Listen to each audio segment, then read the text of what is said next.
First budget work session. Tonight we're going to have an introduction to the budget process, and we're going to primarily review the general fund and economic development and recreation along with the airport budgets tonight. Some upcoming dates I just want to make the council aware of. On May 1st, so next Thursday, we have another work session, and we'll be talking about Department of Public Services and Engineering, as well as BPU and Library. And then on May 19th, we set our public hearing on the budget, and on June 2nd is when council considers the budget for adoption. Okay, so for our introduction to the budget process, we're going to talk about the legal requirements of a budget, as well as our financial environment and how we develop the budget, general fund revenues, and expenditures. So real briefly, our budget is guided by state law. Public Act 2 of 1968 as amended really sets forth what we have to have in our budget and how we have to present our budget to the public. So we have to have a budget adopted. We have to have prior year actuals, we have to have a current year, and we have to have a proposed budget amount, and we have to have a balanced budget. As a reminder to the council and for our citizens that may not know this, you can have your expenditures exceed your revenues as long as you have fund balance to pay for that. So if you wanted to, if you're saving up for a project and you're going to use it this year, you can have an excess of expenditures over revenues. You just have to show that you have the fund balance to cover that. So also in Public Act 2, we talk about what funds have to have a budget. So in the General Appropriations Act, which is covered under this Public Act, you have to have a budget for your general fund and your special revenue funds. And you can have budgets for your enterprise funds, so that would be our BPU funds and our DART fund, but that's under a Special Appropriations Act. And we do adopt budgets for all of our funds simply because it's a best practice and it's a great managerial tool. We want to make sure that we do that. We also have what's called Truth in Budgeting Act, and this links the taxes that you are levying, so that millage rate, to the revenue, and that is required to be part of your budget. So our citizens can see, here's what we're levying in taxes, here's the revenue that we're collecting. And then governing bodies can adopt the budget by line item, by department, or by fund. And here we do a combination of by department in the general fund and by fund for every other fund. We also have our charter, which governs how we do our budget here. And so we talk about each commission, each department head, when they have to turn things to the city manager. This just make sure we get things moving along. So we can get everything to the council by the first meeting in April. That is in our city charter. It does talk about the public hearing necessity, so that is also duplicated in state law. But how we have to advertise, where we have to have that budget, so we make sure the city clerk has that available for citizens that might want to see that, and it is also on our website. And then no later than the first Monday in June, the council by resolution has to adopt the budget. Okay? All right, so during our budget process, we consider many different things as we're working through our budget, and we have primarily these items here that we seek to make sure we're considering within the cost constraints or revenue constraints that we have. So we consider our legacy costs. Those would be things like pensions. So we have defined benefit pension that we use to offer our employees that we're still paying on. We also have our infrastructure that we're trying to fund and making sure that we are properly funding those to the extent that our dollars allow. We also want to make sure that we are paying things according to our union contract and that we're able to retain our staff. We have technology considerations, so Brandon does a great job for us making sure that we are protecting our data, that we have our network and other assets that we need from a technology standpoint. And we're also continually addressing regulatory and legislative changes. So those would be things where the state has passed a law that we have to do something for a water plant. Let's say Eagle has a new mandate. From an accounting standpoint, if we have a new governmental accounting standard, those are things that we're constantly considering, and do those cost money? Do we have to plan for those in the budget? So our financial environment for our citizens and for the council that may not have been through this budget before, we have some constraints related to property tax revenue. So we have Headley and Proposal A. Proposal A was passed in 1994. And primarily, we're looking at, for taxable value, it cannot go up more than inflation or 5%, whichever is less. We've never had, until the last 2 years, we've never had inflation exceed 5%. So this year, for example, our tax revenue can only go up 3.1%, plus new construction, and there are a few little nuances to that I won't go into here. But the primary thing is we cannot just raise our tax levy, right? That is capped and it is reduced by Headley every year, depending on that rollback fraction. And our second biggest revenue source in the general fund is state share revenue, and that is dependent on state budget appropriations as well as the economy, what's happening with sales and use tax. So that all goes into a pool, and it's all spread based on what the state formula looks like. Constitutional is in the state constitution. Statutory has been in the news for the last 25 years. That's the amount that they will play with. So for our tax dollars here, we have a little chart. Our tax dollars at work, for every dollar that folks pay in property taxes, more than half goes to education. So that are the schools, that is the ISD, and then state education tax. And then we have about a third of that money goes to the city. 20% of that goes for our operating levy, and then we have about 10% that goes to streets, and then so on and so on. So we have leaf collection, public safety equipment, and our other villages there. In our budget this year, these are our key budget assumptions. So tax revenue has increased 3.1% plus new construction.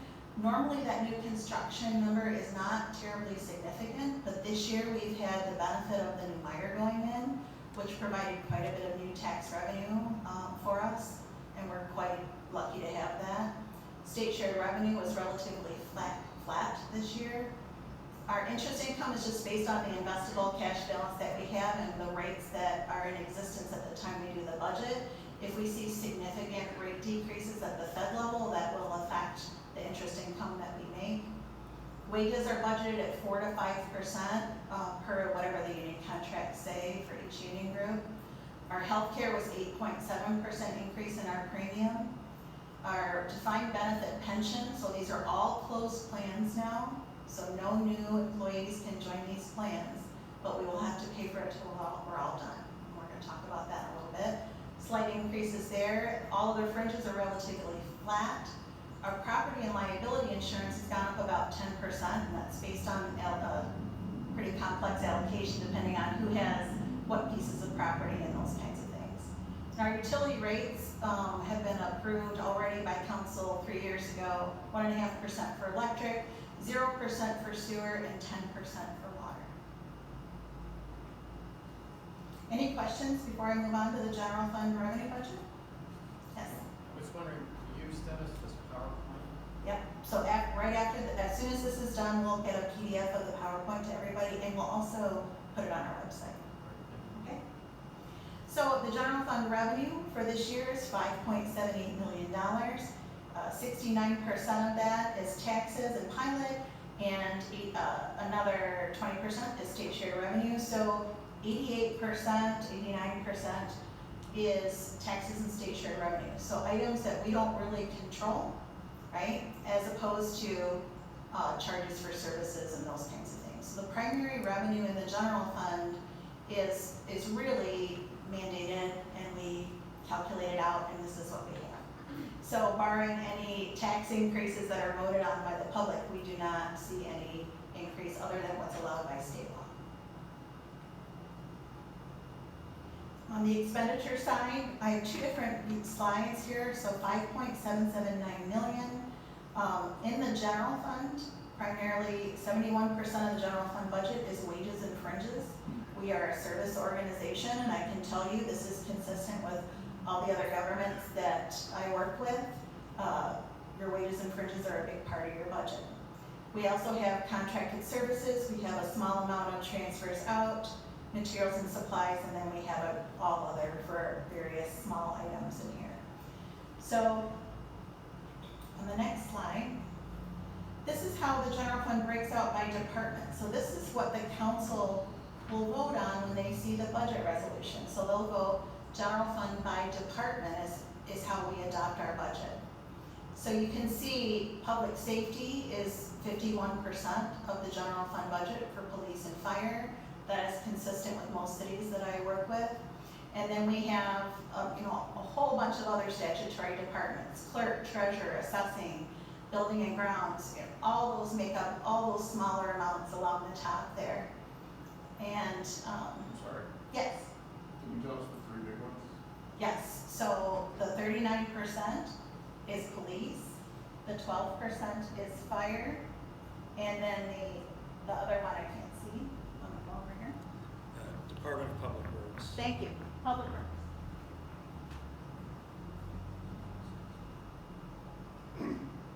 Any other questions? Okay, so we look at the fund balance in the general fund to make sure that we are complying with our policy. As a reminder to the council, we have a fund balance policy that says we have to have 25% of our expenditures in fund balance. And so this shows the council what's happened in the past. When we got up on 6/30/23 to the 91%, we also have in our fund balance policy that we can transfer any excess, what we deem excess, out of the general fund into our capital improvements fund. And so we did transfer in 2024 $3.2 million to the capital improvements fund, and that is set aside for things that need improving per the CIP plan. So we have some buildings that are not up to snuff, and we set that money aside for that. We have Was the 91% because of the COVID? so there were a couple things. Yep. So we had during COVID, there were a lot of predictions of what was going to happen and how terrible it was going to be on government. So we received quite a bit of COVID money, and we didn't have all the costs that you would associate with during the shutdown, because we didn't run a lot of our programming and those kinds of things. So we actually made out fairly well during COVID. Our revenues exceeded our expenditures. But we also had 2 property sales that generated quite a bit of money, and then you'll see that uptick from 21 to 22. We had a property sale between 21 and 22, and then 22 to 23. So that revenue went to the general fund, and therefore we decided that it was a proper idea to set aside that money in the capital improvements fund. Since we gained it from city facilities, we wanted to set aside for city facilities. So we talked to the council at that time when we did that. I believe that was maybe June of 24. Any other questions on this slide? Okay. So our pension, this is what we look like here. So we talked a little bit about this last year.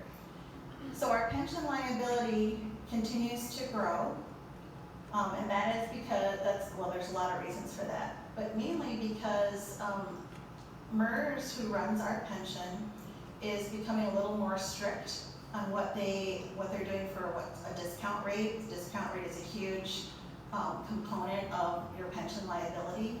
So you take there's of course a huge actuarial calculation, but the higher the discount rate, the lower your liability. The lower the discount rate, the higher your liability. And the state has really cracked down on governments. It used to be left to the individual governments that they could set their own discount rate, and that's not allowed anymore. Our pension investments, as you can see, from 22, we were at a high of $23.2 million, and we really dropped $3 million between 22 and 23, and then we're starting to recover a little bit from 23 to 24. We do not invest our pension money. MERS does that for us. And MERS, for pension funds, this is true of pension funds all over the state, they can invest in stocks, right? So we're not allowed to invest in stocks as a municipal government. Pension trust funds are. So they have a little bit more of a speculative environment than we do, and we didn't have a good investment year with MERS. So our net pension liability is $8.3 million as of last year. We are almost 72% funded in our pension plan, and our annual contributions are $840,000. Of that, the general fund pays $486,000, and that's primarily because of police and fire pensions. Yes. You mentioned here a few minutes ago that this is a closed pension, that new employees are not. So, oh, I'm sorry. My apologies. So this is a closed pension, so new employees can't join this, all right? Yes. So, how do I put this without sounding morbid? Do we know how many people this covers? And I'm assuming the day will come where we won't have this expenditure anymore, correct? We do. In the actuary report, it's all age banded. You can see how many people by age, by gender, are in each category, because that's what actuaries use to determine how long this liability is going to go on for. And I could safely tell you it's probably going to be another 50 years, Oh, right? So it's a very, very long term. okay. Thank you. Yeah. So, however, what MERS is telling us is that by 2040, so 15 years from now, they expect us to be fully funded, right? So our future funding percentage is going to continue to go up, and that's all based on if things go exactly how they expect them to go, right? So they expect us to earn this much money. They expect people to retire at a certain age. They expect a certain mortality rate. You know, all these things. If any of that goes wrong, that will change that. So our second slide here is in 2040, you see our pension contributions continue to go up all the way to 2040, and they drop like a stone in 2040. Right? So we'll go from having to fund that liability to what's called funding the normal cost. So the normal cost is if you didn't have any liabilities, you have no mortgage on your pension, you're just paying the normal cost, it would be much, much lower. Any questions on pension? Does this come out of the retirement lines? It does. So, Yeah. what's the breakdown of our current, are we paying a match on our So, current plan? this is a defined benefit, and so there's a defined benefit line and there's a defined contribution line. On your defined contribution line, you pay a match, so the employee pays in, we pay a 7% match. I believe police might be 10% in their contract, right, on the DC side. The DB plan, there's no match per se, but the employer has to pay their share. And this is what this is, our share. Right. And what's the breakdown Between, of the 402,000 for police and? there should be a separate line for DB and DC. Maybe not?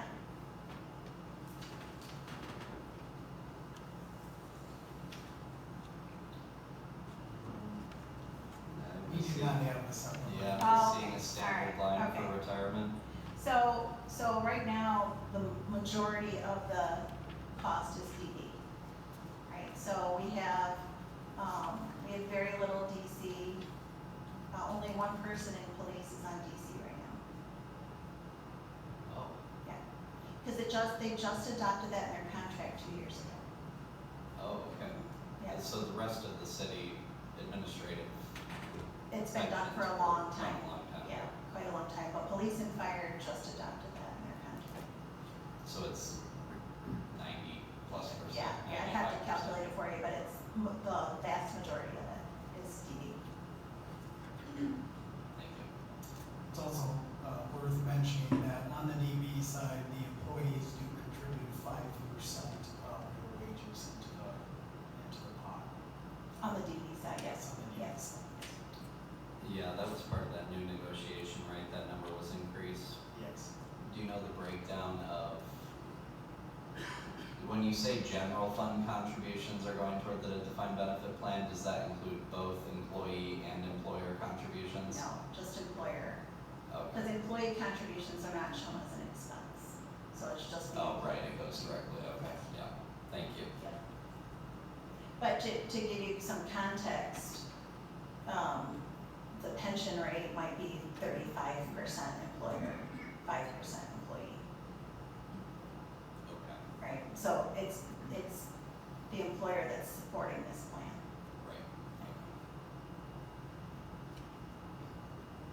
Okay, so, any questions on the slides that I went through prior to getting into the departmental budgets?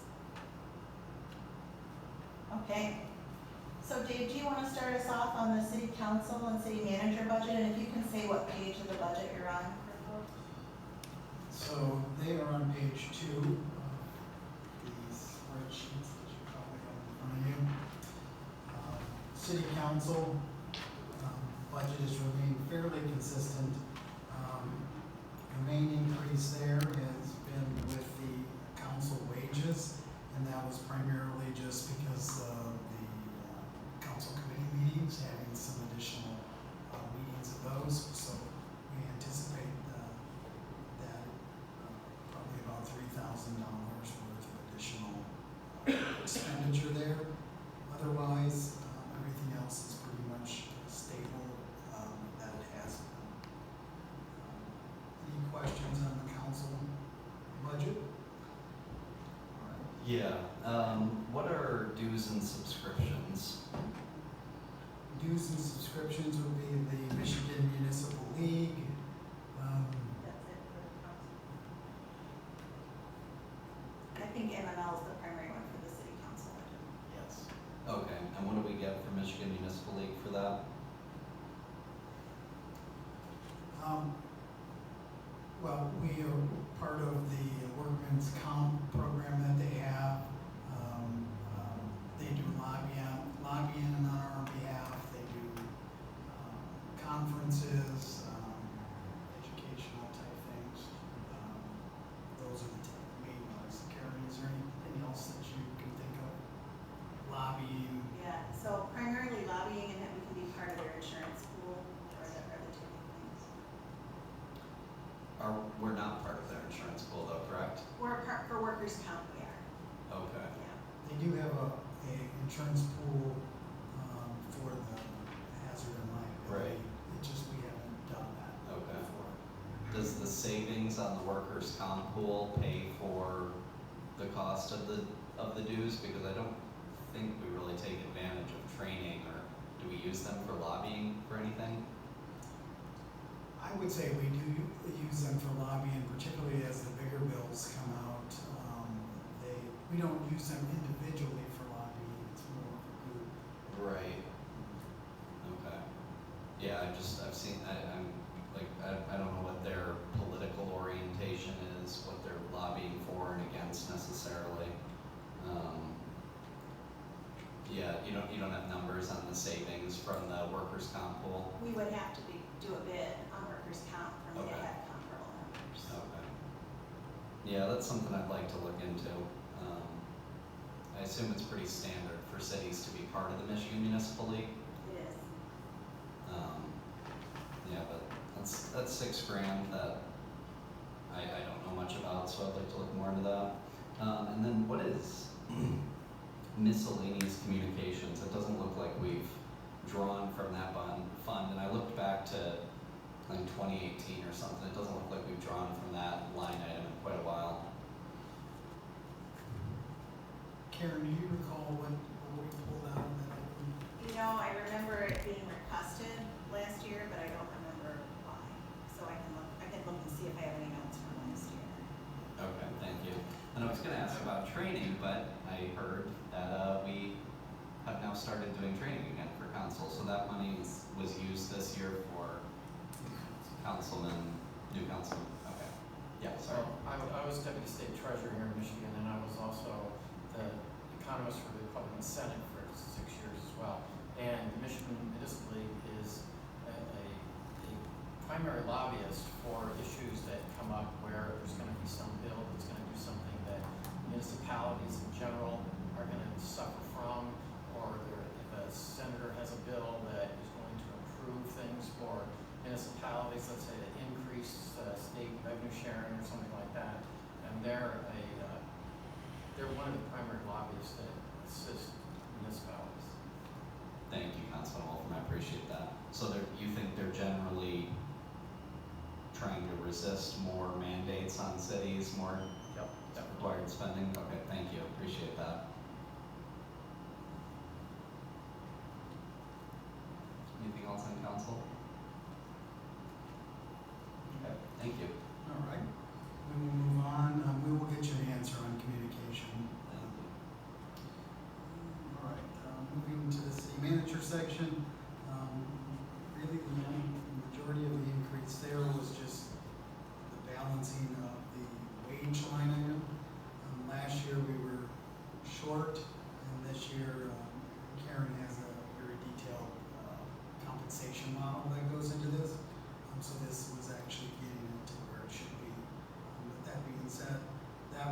adjustment there.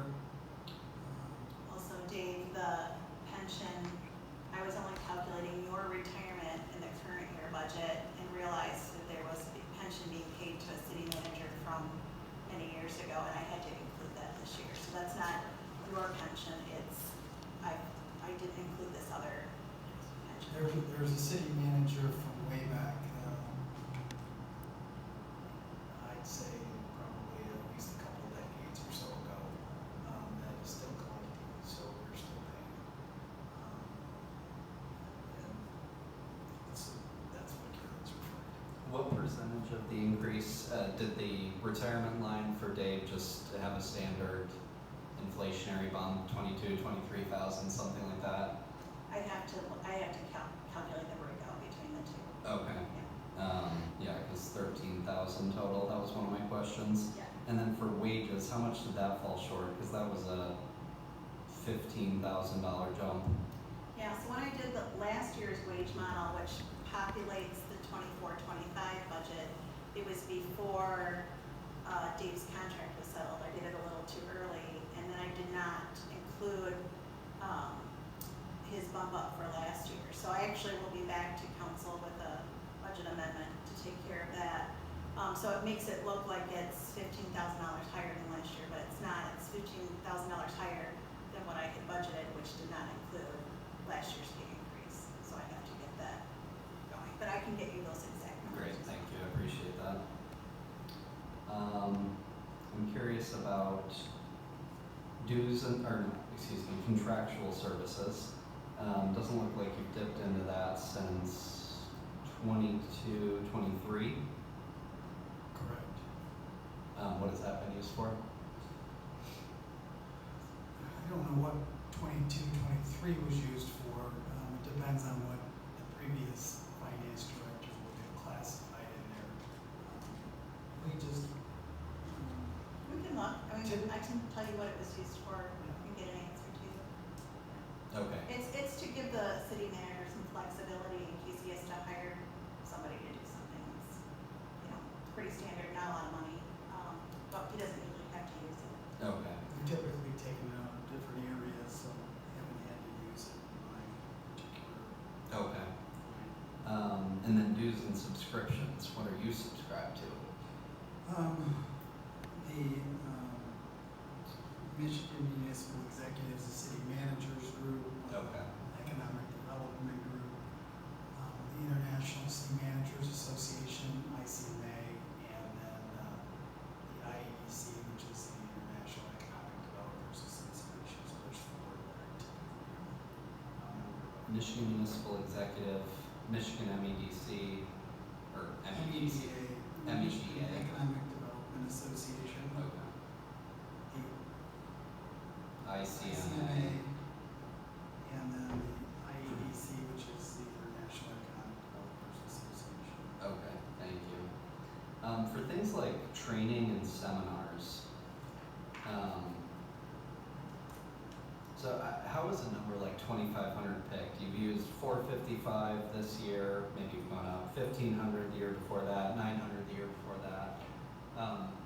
Do you take a rolling average of spending over a certain period and then add a little additional to calculate that? Not generally. We generally look at what do we need to provide the same level of budget, and then if we need to cut, we'll cut from there. So it's very, we don't require folks to turn in, I'm gonna go to this conference or this conference. Beforehand, no, because it's just not material enough. Like we talked about, our largest area is wages and fringes, right? So Right. we, on some of the bigger line items that are material, we require budget notes on, but not for travel. Okay. Yeah, it just seems like they're across a lot of departments, these small they're $1,000 over what the historical average has been. And if you add them up, it does seem to come to tens of thousands of dollars. Is that just put into the general fund balance at the end of the year? If it's not used, it falls to general fund balance. Okay. And there's you don't have to amend the budget to do that, it's just left over. Right, it does not leave the fund if it's not spent. It stays in the fund where it was budgeted. Okay. All right, thank you. Yeah. I should also mention that if there's something related to the VP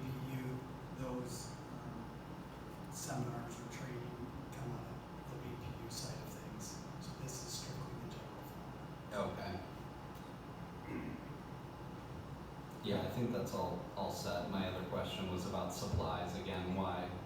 It looks like the rolling average is about 300 to 400, 1,000 is budgeted. Anything else on city manager?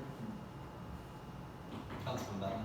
I'm sorry, can you say which line item again was for the previous city manager? Oh, pension. So that would be, ending in 716, it's the retirement line. So you can see this year we have budgeted 17,000, it goes up to 33,000, because there's actually someone else in that city manager plan besides Dave. Where was that money coming from? Well, I was charging it there. You can see like in the press, it was 20,000 in 22, 23, and then 24,000 in 23, 24, right? So, it was being charged correctly, but it wasn't being budgeted correctly. I see. Any other questions for Dave? Okay, I'm gonna cover administrative services. So this is where we charge Brandon's time, and we have our safety officer comes out of this as well. So the wages are an allocation of where we guess they're gonna spend their time. They're also split between the BPU funds. So sometimes they are running high depending on if they have to spend more time on general fund activities or not. We also have in here our technical services budget. We have contractual services, our legal services come out of here, our insurance comes out of here. So basically all of our centralized costs for the general fund will come out of this 175 administrative services. We have set up a community promotions line item for $10,000. And that is supposed to be where we're gonna put costs for the parades and things like that, where the council doesn't wanna pass along those costs to our citizen groups. And then we have some miscellaneous things budgeted in here for different events. And again, the training and seminars, bank fees, those kinds of things all go here. So things that we are on behalf of the general fund, but not attributable to one department.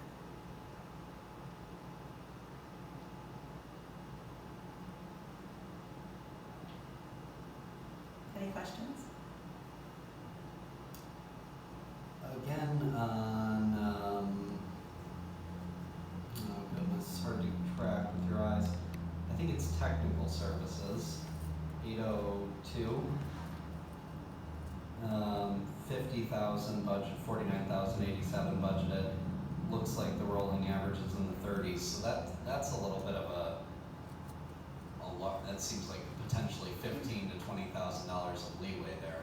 That can go up and down depending on what Brandon has to replace. Okay. So it's based on PC replacements, server replacements.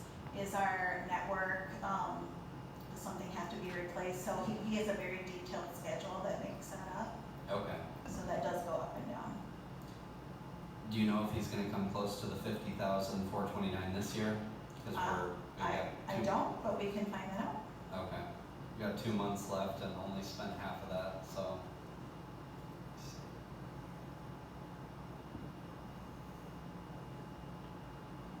Did you say bank fees? I don't see the bank fees line. Yeah, so bank fees is on it's on the next page, and it's under 960, account number 960. And what's the nature of those bank fees? Why are we paying bank fees if we have big deposits? So when our customers get charged, bounce a check, we have to pay an NSF fee, and we have to show it as an expenditure, and then they have to pay a fee back to us to pay for that, but we can't net the two together. We're not allowed to, under accounting standards. We also have to pay if we have to wire money. You know, if that ever happened, that's extremely rare. We have to pay when we do ACH transmittals, so that's a normal fee. How much is that? $7 a transmittal. How often? Every 2 weeks. Could you turn on your mic, Matt? Yeah. Thank you. Oh, yeah. Sorry. Yeah, for technical services, it says current 23-24. In last year's budget, 56,045. But then here it says the total amount spent was $31,600. And it looks like it's been about $30,000 for the last 5 years. Yep, we can ask Brendan to get you a breakdown of that. Great, thank you.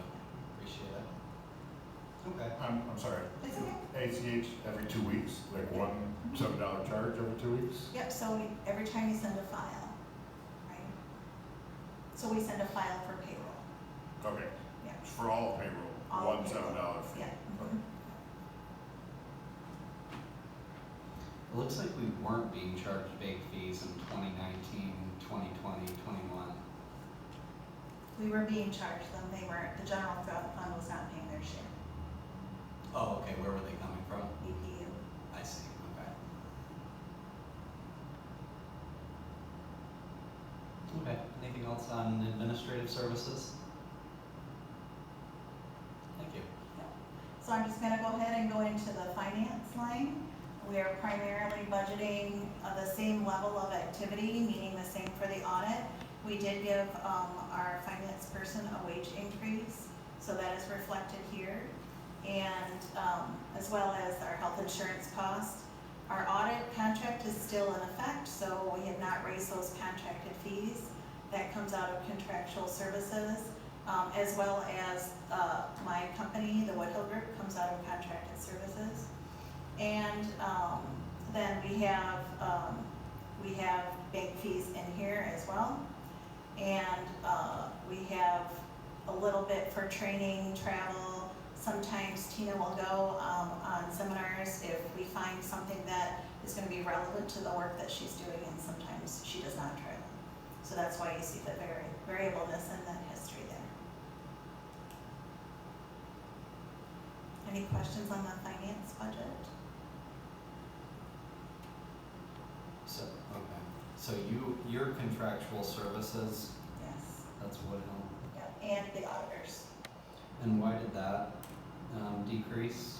So in 24-25, city staff took over doing the accounts payable. Woodhill Group was doing that. Okay, And so we were trying a concerted effort to reduce those costs. okay. It looks like the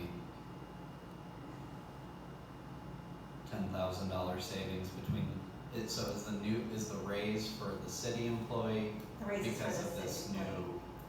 Yeah, that and other activities things, yeah, that as she's well as- taken on, yeah, Okay. to try to reduce the Woodhill Group fee. Okay, that's good. Looks like about a $10,000 net savings. Maybe. Okay. Anything else on finance? Okay, so Katie's here to talk to you about the city clerk and elections.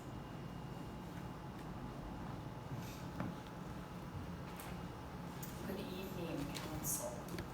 So, just briefly, everything is basically the same from last year.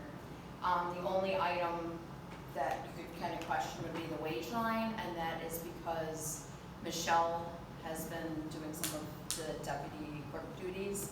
She's now in my office, as most of you know, and so we want to make sure that her wages reflect that. So I believe it's a third of her wages are put in my line, so. You know, the supplies are the same, postage, publishing, that's what we put in the daily news, lodging, meals, trainings are the same at $1,200. Contractual services are the same, so does anybody have any questions? What do you use contractual services for? Contractual services, so that's your copier lease, paper shredding service, that's the online code hosting, so like Civic Plus with our ordinances and all that come out of that. And then we also do like the newsletter program we use is like $120 annual fee, so items like that.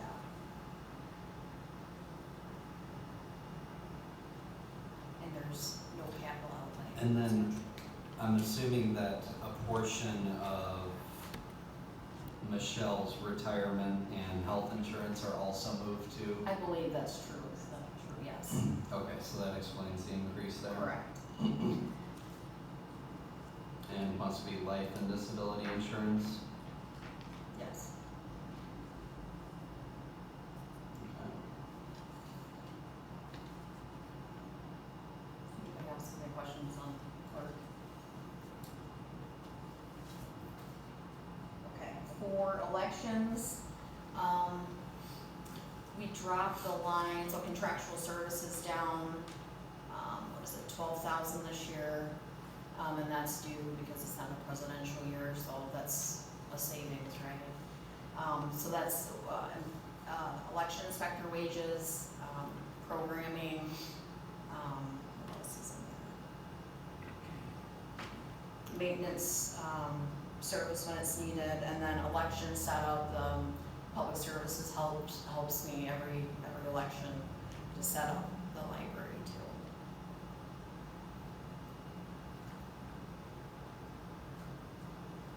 Any questions?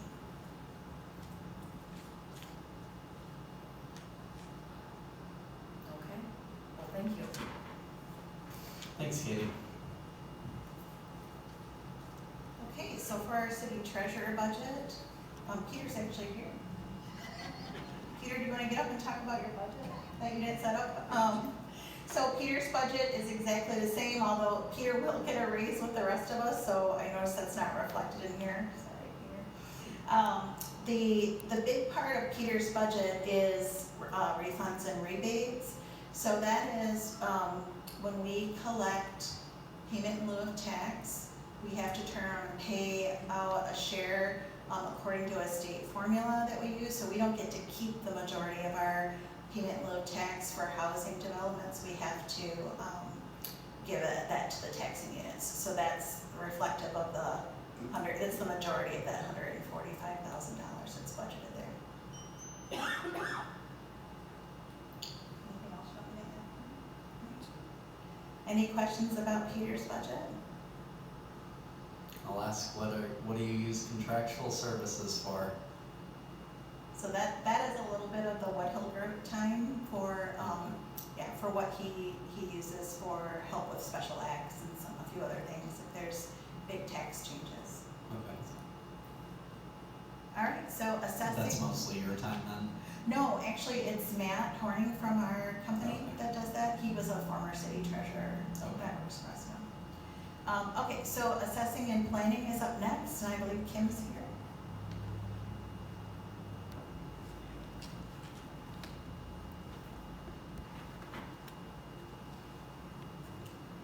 Good evening. So we have a few small changes in our assessing budget this year. I am requesting an additional $11,000 so that we can have an intern come in and work with us. I'm trying to start kind of a mentorship program here in the county.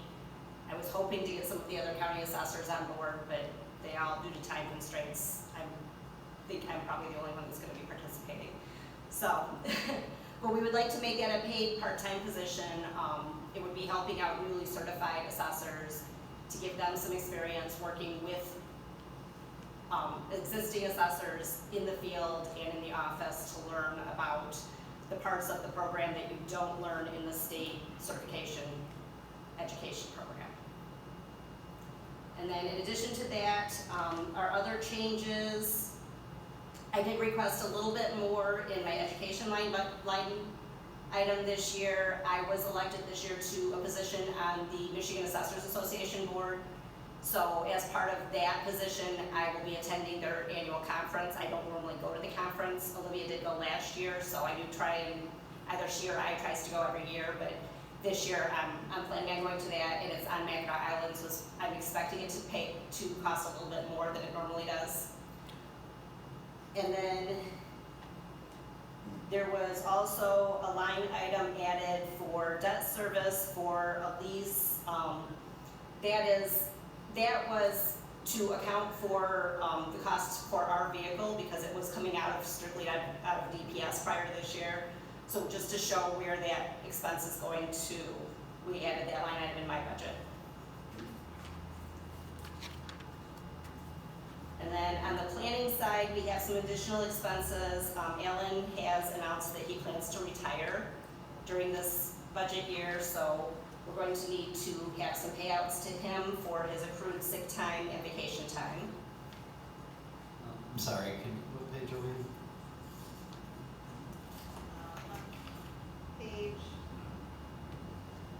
Page 9, under 101-701. Sorry, they're not together in. Yeah, thank you, separate sorry about accounts. that.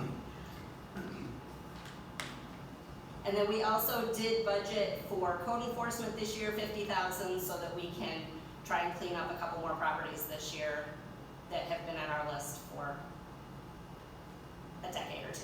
Okay, yeah, I was wondering about that. Is that purely for the cost of demolition? That's not wages or anything? Yeah, that's purely contractual services for demolition.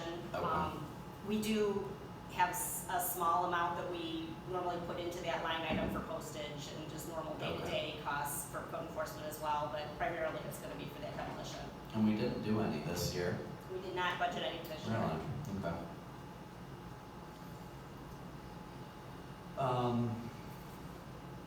My question was on legal services, tax cases. That went down 2,500. It doesn't look like you've actually had to fight one of these since 2021. Yeah, that's correct. I We assume only- that just is hedging in Yeah. case of a, okay. We had the busiest board of review this year we've had in quite a while, so I Right. do expect to have some cases filed. Oh, really? But still 5,000 is sufficient? We'll find out. And that must be an outside attorney then, because it's not Yes. coming out of our city attorney line item? Correct. In a lot of the cases that we have, there is a conflict for our city attorney because they do local work with the local business owners as well. Okay, And it's primarily just for commercial cases. Small claims I handle without an attorney. okay. Really? Represent yourself? They're usually not that bad. Okay.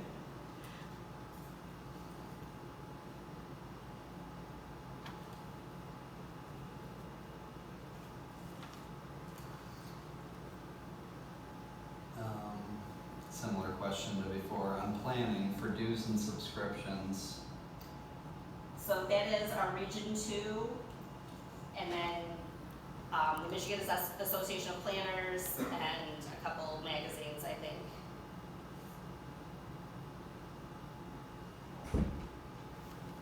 And then again with transportation, mileage, publishing notices, training and seminars, lodging and meals, these seem quite a bit over the historical averages. It's our best guess for what we're gonna need. Okay. Yeah, some of the like transportation and mileage doesn't look like more than 1,000 has been spent.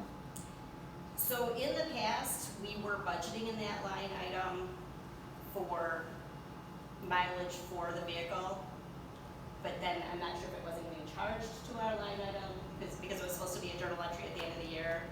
So that line item hasn't been reflecting our use of the vehicle, it's just been reflecting the actual gas that we've been buying. So how does that, if you go to a seminar, do you take the city vehicle or do you take your own and charge mileage? It depends. Okay. We try to take the city vehicle if it's available. Okay. Anything else on assessing or planning? Thank you. Dave, do you want to do HR or would you like me to do HR? Go ahead.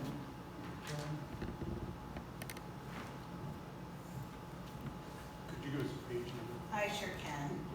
It is on page 5, and human resources is 101-270. And building and grounds, is that Jason for That's next time? Jason, and it's for next time, yeah. Okay, so, on the HR director's budget, we are budgeting pretty much the status quo and increases, on the personnel side per what we've discussed here tonight. We have, budgeted, to answer your question hopefully ahead of time, for training and seminars, there's a little bit more budgeted here because Laura also would put on trainings for city staff. We've been fortunate enough to find a lot of free trainings or vendors that are willing to come in to talk to us about various things that she wants to educate employees on, so we've been lucky in that regard.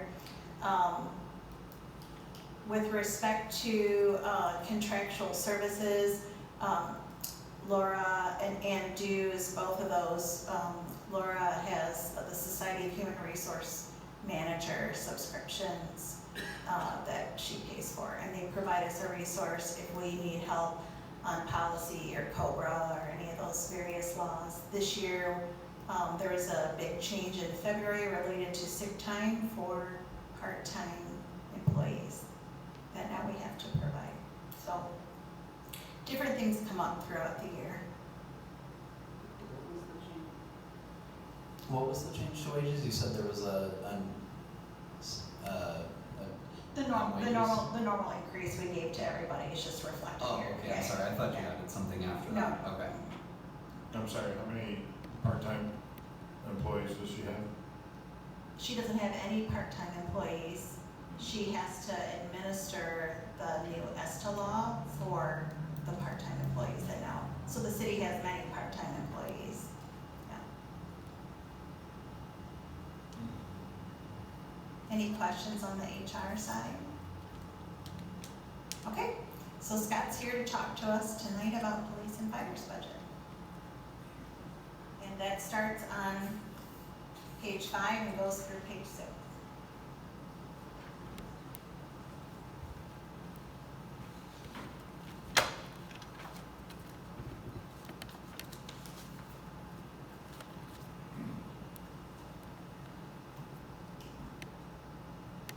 Ready?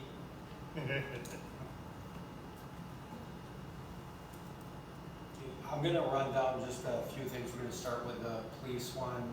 Anything that is an increase or a decrease in a line item, and just hit on those with a quick explanation. The wage line item, it's important to note that that includes hourly wages, vacation, sick, personal, and PTO time. That line item now encompasses all of that. The increase in that is the wage increases that are contractual with the city. We did request an increase in our overtime budget, but that is just to reflect what it actually has been over the last few years. The increase in that partly is there was a wage increase last year, contractual, and the year before, but we've not increased our overtime budget. Our officers are seeing more court time this year, and under that new, what they call the jail reform bill from 2018, people don't actually have to show up at court, and if they don't, there's not a warrant issue, they send out a summons. We've had officers go to court 4 different times before a hearing actually went, and that's 2 hours of overtime for each visit. So that has cost us. I've met with the prosecutor's office and district court. We're installed where we're calling in the morning to ensure court's still going. The officers are calling an hour before to make sure it's still going, and they're getting there and it doesn't go. So we've seen some increased court costs that are related to overtime money. And we've had an officer on light duty for about 7 months now. He was off for a while, he's back on light duty, so that's an open slot.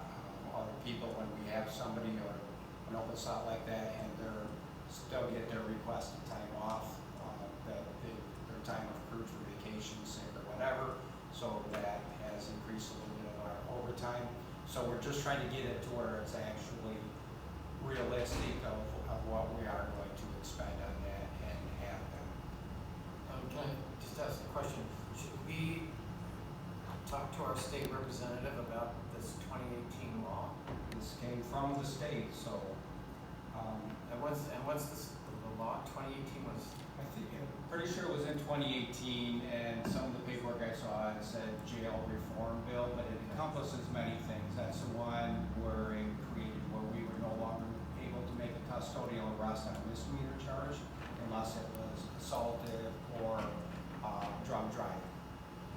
There are a few exceptions to that, but for the most part, we just have to cite and release, and then when they don't show up, it's creative things. It was made to make some things better in some people's minds. It created issues for other places. It's called unintended consequences. And I think they knew what the consequences were. Just my opinion, my humble opinion. So not to get off on a policy discussion, but there's no failure to appear on misdemeanor charge? They're not immediately issuing the bench warrant now, though. Okay. And it doesn't help when their defense attorneys in jails in and out of jail. Sorry, we got off track just a little bit there. But it's a true statement. There was an increase in the line item, that's our holiday and other pay. We have 2 for sure retirements in this next budget year coming up, possibly 3. And those would be the accrued time buyouts of vacation and sick time. That's just being built in there.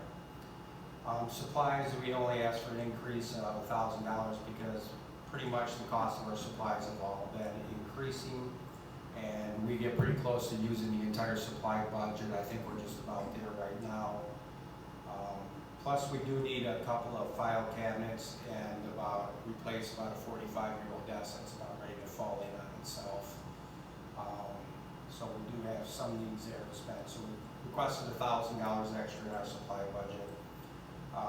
$2,000 extra in our clothing and uniform budgets. Again, a little bit of price increasing. And this year, our soft body armor is we have to replace every 5 years for the officers, and we have 4 to replace for the next budget year, so that's built into that increase.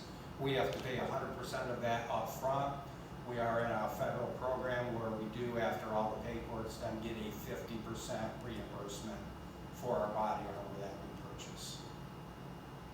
Can any of that body armor be charged to the public safety village, or is that more for It's that's for new equipment that's needed.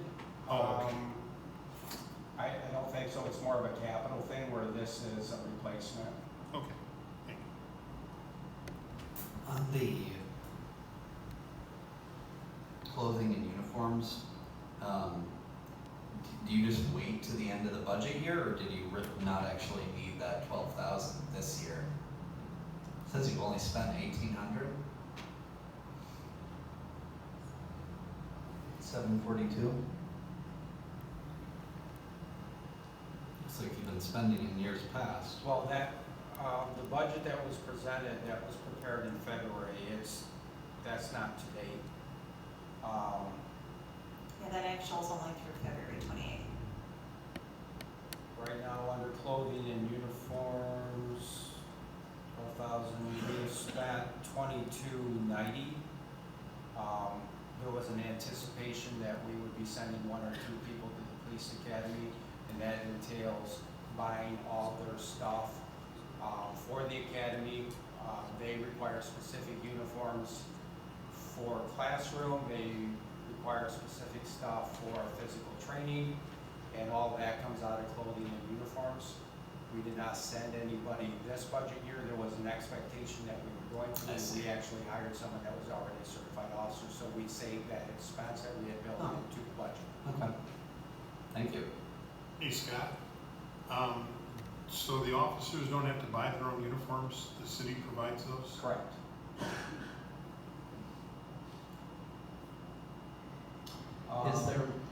Is there any limit under your contract of how much sick and vacation time you can accrue?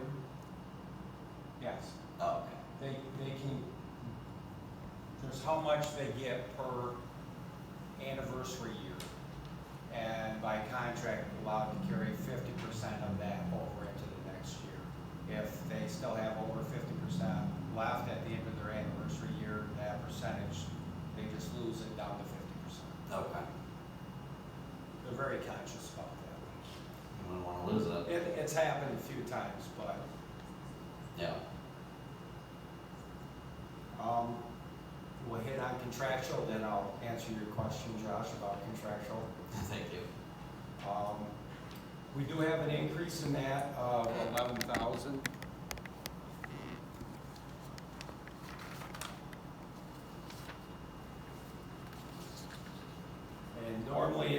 increase of just 2,000 or 3,000 a year because we have several things that we have monthly reoccurring expenses on license fees and stuff like that.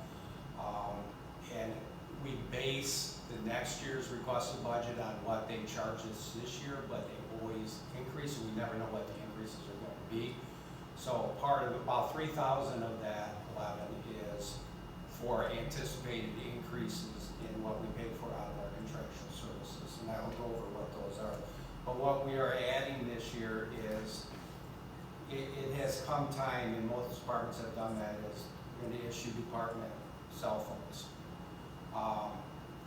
There's numerous reasons for that. We transfer, there's a need for us to transfer data regarding investigation cases. They need to be secure transmissions. Best example is when we just had that major threat to our school system that shut the schools down for 2 days. I had teams of officers in different counties working that had to share information, pictures, things like that. It is not going to be done on their personal cell phones. We are going to share department phones, all that type of stuff needs to be done over the secure, use for business. Most of the departments I'm familiar with have already been doing that. It will enhance them being able to just take pictures of stuff on scene and have that for the report writing later, which they are not allowed to do on their personal cell phones. I hit a deer a year and a half ago, and the state trooper just went snap of all my documents and then walked away. He had everything he needed for his report. They're issued department cell phones, the sheriff's department. That's a standard thing anymore. We're getting the cell phones for free through Verizon. We just have to pay the monthly cell service cost on that.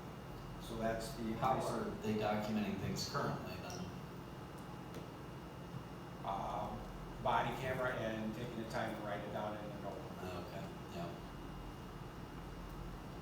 So everything we cover under contractual services for the police department is through current office solutions for our service agreements with our fax machine and copy machine. It's already an Alliance Tech, that's who we have to use, not have to, but that's who we utilize for our extensive background checks on prospective employees coming into the police service. And when I say extensive, the state requires us to do things we've never done before. Our last hire, we contracted with this company just because of everything the state makes us do now that we would not even have the capabilities of doing some of this stuff. That includes deep diving into social media accounts, financials, just absolutely everything. You end up with a stack from them like that. But the state requires it anymore if you're going to get somebody through where they're either going to grant licensure or allow you to hire them. This all has to be done before. The state has to grant us permission to hire someone, if you will, and all of this stuff has to be done. So that's $500 a year to utilize their services to do things we're not capable of doing in a background check. That pays for our records management system, the annual fee, our policies for the annual fee, reoccurring annual costs, the sheriff's department to use range rental, licensing fees for our body cameras, support services for other programs that we utilize. We have to, for the MySeason portal, that we have to submit a lot of things through to the state and access to get documents from the state, like lab reports and things like that. We have 3 tokens in the department assigned to different people. That's how you have to do it. The state charges you a monthly fee for that, so that's under your. Some of our investigative software that we utilize, and for our cabs in our car, the monthly government fee for the air cards that go along with that. So we pay for a lot out of contractual services. That's a known thing until the next year when they increase it.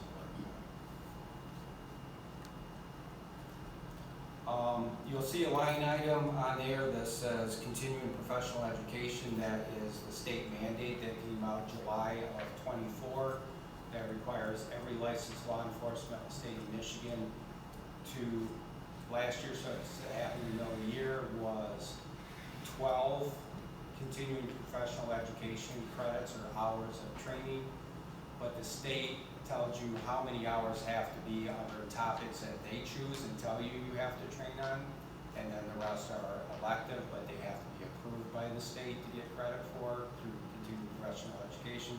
So the state does give us money to comply with that. They did increase that for this calendar year up to 24 hours and gave us 8 hours of mandated topics and the rest are elective, but again, we have to make sure they're approved for CPE accreditation so they count.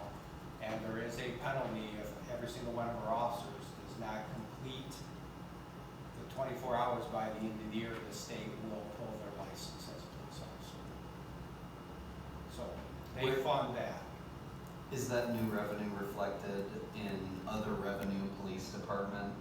It's under, it's at the bottom under 956, continuing professional education. That amount is what we receive in revenue from the state, and that would be expended out. We can expend that money to pay for the tuition for classes, to pay for our virtual training through Police One Academy, to do some of the classes, and we are also able to utilize it if I have to send somebody to school and pay overtime to somebody to replace that person, we can use those funds to pay that overtime. Mayor Pro Tem, to answer your question on page 1, under 101-60559, you'll see a revenue source that says continuing professional education, and that's where the state money goes. So this year we received $14,000, but it's the state fiscal year that the chief has to spend it on, so that's why he's not spending just the 7, he has to spend the 14. And because their fiscal year ends September 30th, ours starts July 1, so there's just that overlap. I see, okay. So that the 12 hours fully covered by the state, is that correct? We got, can't remember the amount for, they call it a full-time equivalent officer. That's what the state goes by when they give us money for training funds. Okay. And they upped that, they doubled it for this year. Who knows what it'll be last year, but this mandate's not gonna go away. And any prior, training that they have mandated in the past, we still have to do, but it does not go towards the CPE. So this is all additional training on top of what we already do or already have been mandated to do. So we absorb a lot of time complying with this, so nobody loses their license. And the other training isn't compensated by the state, the previously existing We training? get what's called 302 funds. We get about $3,000 a year, and that's in the line item That's the line right called above. state training funds. That's the, and that goes by full-time equivalent officer, works through an equation. It's not a lot of money per officer, but it is money that comes from the state that we can use towards training only if they have pre-approved the course qualified for 302 funds. So now we have to look for courses that are 302 funded and CPE approved to be able to utilize these different funds. So 2 different laws, Rules. 2 different rules. Okay. Thank you. That doesn't muck up the waters at all. So that covers the increases for the police department. Take any questions about the police before I move on to the fire? The insurance looks like quite a jump, not from this year, but historically. We Yes. don't put those numbers in. Yeah, so, we've been working with our insurance agent to break out, our insurance a little bit better so we can charge it more, adequately. So police cars, the insurance for police cars, there's some other things, that we're insured for, so we charge that just once a year. That's why there's nothing in the actual column yet for this year. So we think based on what we're getting from our insurance agent that this is a adequate amount of money, so. Okay.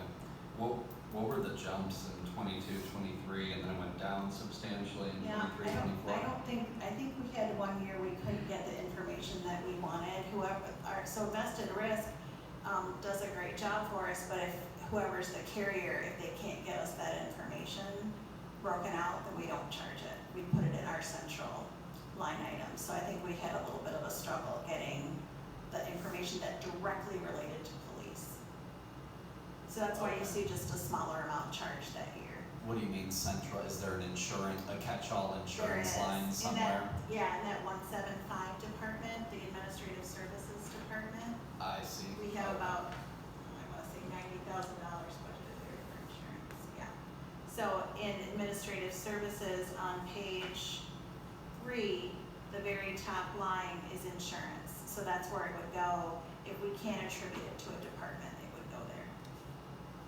Okay. So let's say property insurance for City Hall, we're not gonna split it up based on square footage for Dave and the mayor's office and the clerk and the, it just goes central. Okay, thank you. Any other questions for me on the police side? Yep. Thanks, Chief. Just about the phones, how many phones and what's the monthly Verizon bill? 16 phones, and the government rate is $40 a month for service, per phone.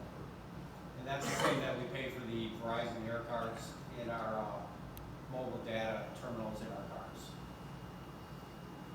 Twice. What's the charge? We would probably, I do not know if they would combine it in one monthly bill, but we know what the total will be each month that we would pay for that. And say that would all go under Verizon under our contractual services.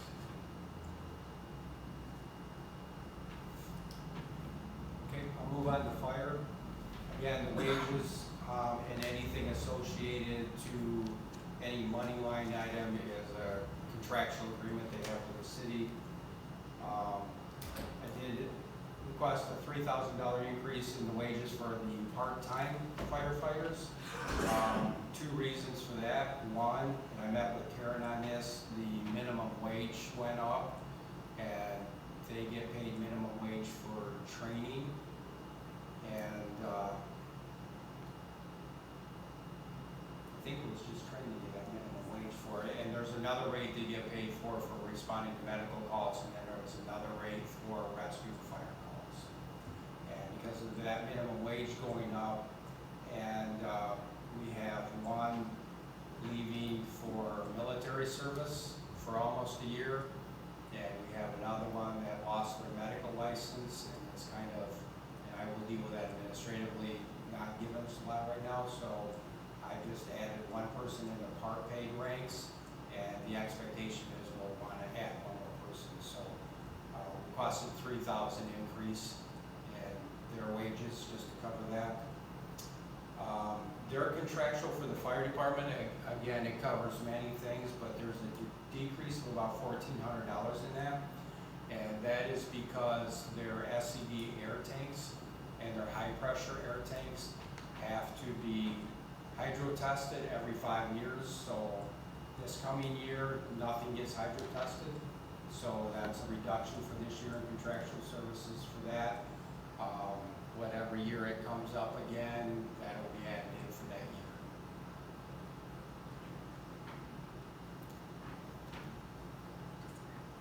Yep. Any questions about the fire? Holiday and other pay has been added to wages in this. No, holiday and other pay is a separate line item. It just dropped off. Oh, yeah. I did combine it all under wages. You did, okay. Was the 250 in case of a payout or? So there's one pay, like I think it's longevity or something that we leave separate. So there was one little thing that we had in there that we left separate. Oh, okay, the holiday and other pay has 250 Yeah, down from 7,600. yeah. So Laura and I have been trying to work on, Laura's the HR director, we've been trying to work on just consolidating rather than having so many line items, putting all the wages in wages. But you can see like sometimes it still gets charged out to the other pay. Like there's no budget this year, but 7,600 got charged. Right, So we look at it in total. okay. And for the police department, what's covered in other pay is annual education allowances, payment in lieu of insurance coverage, and the contribution into the healthcare savings plans for the officers.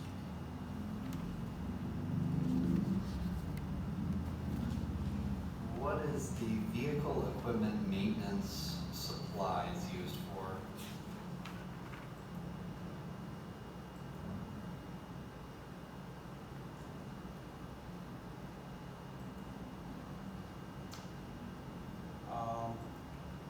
That would be the general maintenance stuff. If we had to buy a light bulb, if we had to buy a quart of oil to get us through to the next oil change, wiper blades, your basic maintenance, general maintenance stuff, not going out to a repair shop. Okay. Chief, the third line down, wages and then DPS, see there's nothing. I'm gonna let Karen explain that because that's new this year. Yeah, So okay. we have asked DPS to allocate the time that they're spending for each city department. And so we can charge out their time because it's hitting their budget and it makes them, look like sometimes they're over budget on things that they're doing for other departments. So Jason has broken out his time. We track all that in a timekeeping system. And so the work that he's doing on the fire station or any other city building. Thank you. Yeah, so we're trying to have a decent allocation to each area so we can understand the true cost.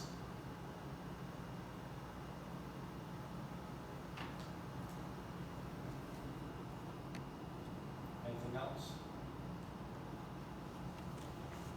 Thank you. Thank you. All right, Dave, would you like to do the airport, Dave? Sure. So there's- Page 8. And then Fund 481 as well. Yes. Engineering is for next time. Engineering is for next time. So I think it's important to mention that on the revenue side, we have included $50,000 transfer from the capital improvement side, so fuel sales and other revenues to the general fund. So when you see the bottom line number there of 159,000, where the airport is contributing 50,000 in this particular year. That's the first year that they've actually contributed towards their actual general fund budget. When you take that into consideration, they've been around that $150,000 mark. In 23-24, they were a little bit high. They were about $20,000 higher. But when you go and look through the line items, basically the wages are fairly comparable to this year. About $500. Same thing on part-time, and that's mowing and other part-time maintenance and other things that are taken care of out there. Fuel, coming in for fueling and other things come out of that line item.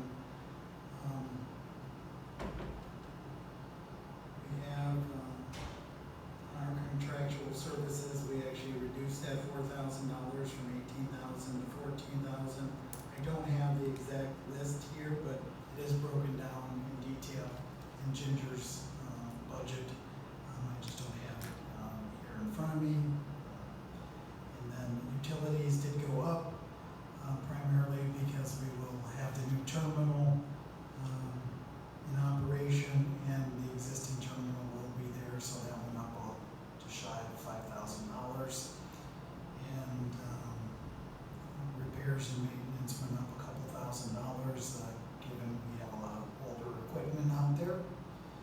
So in total, again, we're about 159 with Travis and our as the new airport manager.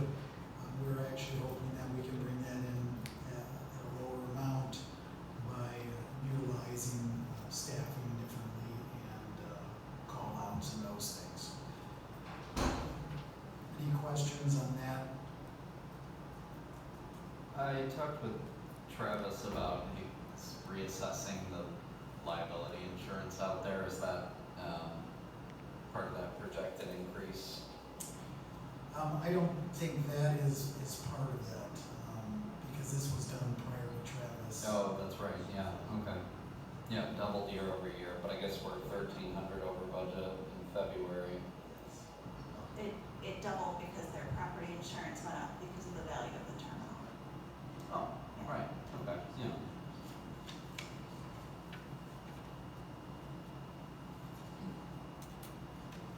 Hey, Dave, Yes. just out of curiosity, why were the wages $80,000 and $90,000 a couple of years ago? Now we're at 45. Did they have more employees at that time? The two numbers were combined in Oh, okay. those previous years. So Oh, I see, yeah. if you look at the part-time and the full-time wages, Gotcha. they're fairly count. Okay, thank you. What does DPS go out there for? They go out there for a number of things, actually. Would assist on buildings or snow removal, there could be a variety of things. Oh, really? I didn't know they assisted with that. Okay. 400 doesn't seem bad. In fact, the snow removal equipment out there is pretty much DPS handling downs, the snow plows and those things. So they'll go out and actually change the blades on the plows and do inspections on the equipment and such. Okay. Dave, do you want to touch on page 35, Fund 481, the airport capital fund?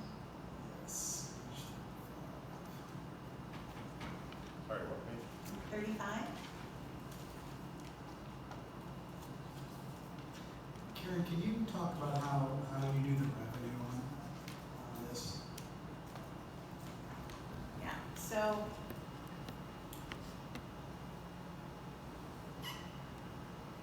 So the interest, okay, so we have interest income of 146, that's just a factor of what they have. Oh my goodness, I'm trying to see here.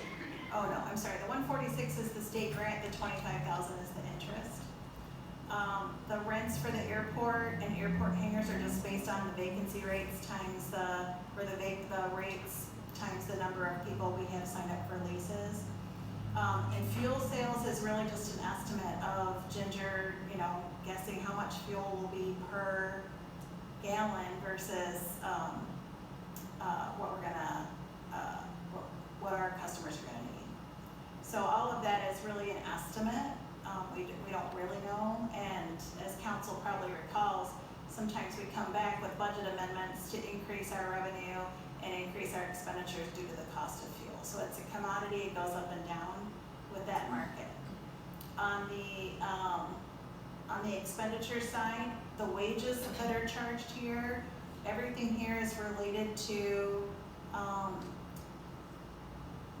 any improvements that are going on out there. So these are people that are going in and doing actual work on any airport improvements. So this would be the 105,000 that council approved for them to do. This is what's spilling over into next budget year because they weren't able to get going on that as much as they had thought. And then of course we have some capital outlay out there. Dave, do you know the specific capital outlay for 271? Part of it, I believe, is the new tractor that is scheduled to come out of that. And there's a runway, there's a grant that we got for 146, Yes. right, in our share of the runway. You see below that, the 50,000, that's the transfer out to the general fund.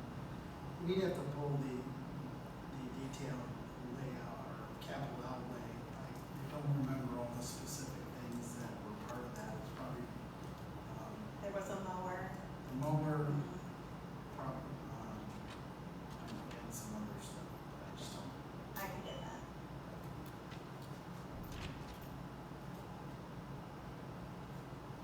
I'm sorry. So the tractor and the extension are the 146 No, the 146 is the money the state's gonna give us. for those two projects? They don't care about our mower and our, those Oh. kind of things. It's for the runway extension. So when you Yeah, sign makes sense. when you sign an agreement with MDOT, you pay so much, they give you so much. Okay, so that's for the extension, the whole 146. Yes. And the fuel sales, is that net or? No, so fuel sales, there's a revenue line, and if you go down, you'll see, maybe fourth from the bottom, fuels and lubricants, aviation under expenditures for $200,000. Okay. Yeah, so fuels, there's fuel sales and there's tax exempt sales. So those two go together for $249,000, and then we pay $200,000. So she's, planning on making $49,000 on fuel sales. Do I'm you sorry. understand that? No, can you say that again? So fuel sales are made up of other revenue fuel sales, so on the very top of the page, it's ending in 692.295 and 296. So you add those together, it's $247,000. Did I say 249? I meant 247. And then at the very bottom, you'll see the cost of that fuel is $200,000. So net fuel income would be $47,000. Thank you.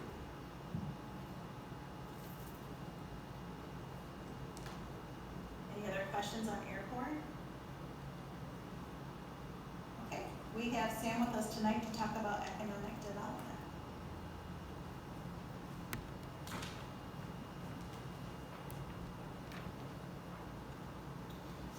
So it's page 9 in the budget.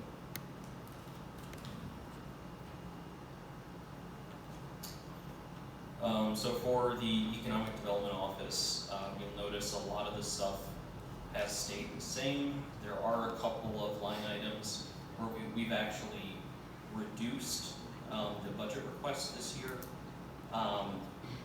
For supplies, we dropped that down to 200 because we didn't need the extra amount in there. For printing, we will be printing yet towards the end of this year a new batch of our city brochures, which is why you don't see any of that in actual just yet, because we do that run right before all our trade events start in June. But because we are printing a new batch, we're not going to need quite as much money for printing for the next year, so I was able to reduce that as well. Other than that, I think most everything else is the same. Do you have any specific questions?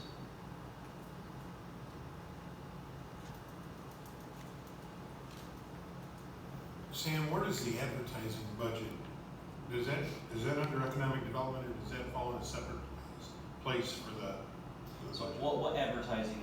Well, for example, when you do your City city Spotlight? spotlight and things of So that City nature. Spotlight, the funds for that, that's something that the Economic Development Corporation actually sponsors. Oh, okay, So it's not paid out of the general fund at all. cool, good.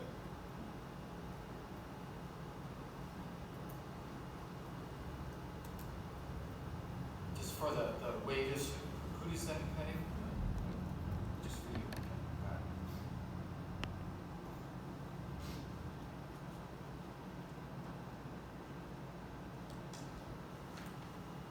Any other questions there?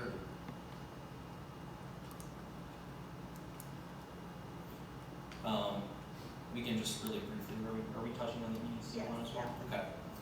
So if you turn in your budget to page 24, for our economic development, and this is where, Bob, that the WCSR City Spotlight ends up coming out of our contractual services line item here, because that's something that the EDC sponsors. Just really across the board for the EDC, the spend this year is a lot less. That's primarily because we had a significant capital outlay this fiscal year to pay for the third and final phase of the wayfinding signage project. That's a project that's going to take place this spring. So you'll note that there was a $30,000 capital outlay in there. That project should be wrapped up after this year, so we're not going to have that item in the future. EDC, since I work as a staff liaison also for EDC as well as the Brownfield Development Authority, they do comp 5%, I believe, of the wages for me. And our contractual services line item is going down this year. we still have a number of train events that the EDC helps support, so that's again another thing that they sponsor. We don't really do any event sponsorships anymore out of the economic development line item in the general fund. So the EDC has stepped up there and really helped us out with those. In addition to the city spotlight, some of the other contractual services items are the Hillsdale Hornets Robotics Club sponsorship that we do as a way to assist with skilled trades and training for area students and workforce development. There is the budget in there that we use for our holiday advertising program every December, where we partner with local businesses that are interested in doing some advertising, and we help subsidize the cost for that. Are there any specific questions about different line items in here? What is the money for the general fund? The 3,417, so that's 5% of my wages. That actually comes out of EDC in recognition for the work that I do for the EDC. That's what you were Yes. describing. Yep. Okay, I see. Is that accurate?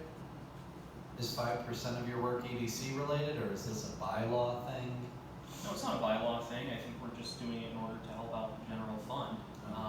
A lot of the work, that I've done for the EDC for the past couple of years in terms of helping them sell all the land out at Three Meadows has generated a lot of money for the EDC as they've sold off those assets, and so it's in recognition for the time that I take with my duties for that board.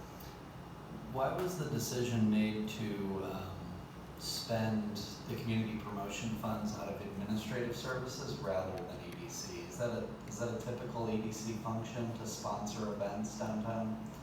So the EDC does some of that. I heard when you say community promotions, is that the line item for the sponsorships to cover Jason's DPS fees? Is that what you're it's for referring to? Jason's fees, yes. Yeah. So I'm not 100% sure on that. I don't think we can relate that to economic development. So economic development corporations in the state of Michigan have some pretty strict guidelines, and we can't say a parade downtown is related to economic development. Oh, I thought we were sponsoring some sort of club. Did you say that? So the Hillsdale Hornets robotics sponsorship, and that's a $500 amount each year. The economic development tie-in there is that is a feeder system for a lot of our advanced manufacturing companies when they're looking for high school students who are graduating. They have skills in electronics, engineering, a variety of things like that. We lack a lot of those programs at other schools in Hillsdale County, so it's kind of part of our workforce development component of economic development. Okay, so it has to be workforce related, not general economic promotion of the downtown. Well, I mean, so some of the downtown events for the fees, there are certain events like the Light Up Parade where, it's a great event for the community. The amount of economic impact those things generate probably wouldn't be enough, in this case for us to justify that coming out of EDC. But again, now the train events is a good example because they do, so EDC does pay the costs associated with Right. traffic control, the barricades for those. Yeah. We're bringing in 400, 500 people into the downtown to shop and dine and eat at our businesses, and there's a very direct tie for those specific events where it's a local tourism thing, that is boosting our economic development. So that's kind of the difference there. It seems like something like the fair, right? I mean, we're talking thousands of people Yep. brought in for that sort of thing. Okay. Anything else? All right. Thank you. Okay, next up we have Ms. Shell Warren, who's going to talk to us about the recreation fund. That is on page 22. Hello. So, the recreation department, as far as revenue, the revenues that we bring in, the concession sales deal with Sandy Beach. If you notice, we've done kind of an estimate on that and brought that down to $5,900. We had anticipated this past year the $7,000, but we felt we never quite met that with concessions. Concessions is kind of a different deal to work with. It's not a real money draw, people come to the beach and they're bringing their own coolers and things like that. So that's where that revenue comes from. The use and admission fees, if you notice, we've just carried consistently $17,000–$18,000 at the gate. We've left it at $18,000 this year because although we've done the increase for non-residents to the $10 and $5 for residents, we left it there. We don't really, there's no true way to estimate for that until we're there and we see what happens with that. So if we come out over, that'll be a good thing for us, but until we get there, we don't really have any way to determine non-resident versus resident and how that has affected our revenue for the beach. The team and events fees are adult league fees. We hoped for a little bit more last year because I had added a co-ed volleyball league, which didn't really kind of pan out too much. The adult leagues are failing, and that's even, I keep track of cold water and all that, the numbers are all coming down, so no, we're not alone in that, but we've consistently done it, so we've left that remain at a $2,300 income for that. Our youth program fees, if you see, that's pretty much been consistent, 40, 42, 43,000. So we've left that at a $43,000 revenue. Our programs are doing very well, they're very healthy, and so all of that's going very well for our youth. The interest, There's nothing. okay, oh yeah, we don't have that. That's okay. Rents are our dock slip fees, and those, as of COVID, we did very, very well because the lakes were pretty much entertain, or your get out and enjoy things. And we've done another adjustment on that. We've done a $150 increase across the board for that. So with that increase and the number of dock slips we have, which is 111 docks, we've adjusted that to the $53,000 mark. We've lost some people. I've given some of our very, very regulars, they kind of want them all over it, but I do have several people who are willing to come in and fill those slots. So that should come out very well as well. Excuse me, how many dogs? We have 111 dock slips available. And then I have been discussing with Jason Blake about, because the outlook or the overlook outlook that comes up, that hasn't been in use for a long time. And so we're kind of looking into some ways to bring some of those dock slips back. At one time, people had created their own staircases and it was very rickety. The erosion was becoming a problem. And so we're looking into that because those are actually the floor of the lake is very nice right there. So we're looking into that to increase dock slips. Where are you referencing?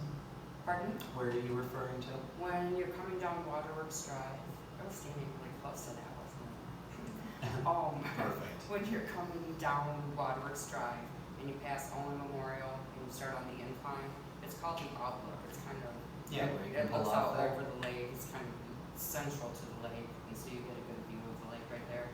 But if you've ever been there, there are rail ties. Yeah. It was actually at one time terraced all the way down. So that's something that we'd like to. That would be beautiful. And you could open up new docks there? Yes, we've actually allowed, I shouldn't say allowed, but we have a dock slip runner that has 2 docks there. I'm sure everyone saw the staircase go in. But they've agreed to they turned that over to the city. They were gonna clear the ties. So that opened up 2 dock slips there. So we already have 2 there, but on the other side it stops. How many could you add? I don't have the measurements for that, but I'm sure you could probably get another good 6 dock slips in there. And it could be made safe and accessible? We'd have to do that, and that, we'd have to find some funding to get that all terraced and cleaned up and that. But the rail ties are still in there that used to separate all of that. And there's demand for it, you think? I think there's very much demand, because everyone went up. So the city wasn't alone in looking at that. But Yeah. we're still at the lower end of that financial for people to afford the dock slips. Mhm. So. Yeah, I think you should explore that. That Yeah, sounds interesting. Well, that's just gonna be a matter of time and funding and things Great. like that, so but we don't let that go to the wayside, we keep that thought afloat. The other revenue are our pavilion rentals at Owen Memorial Park, Stocks Park, Mrs. Stocks Park.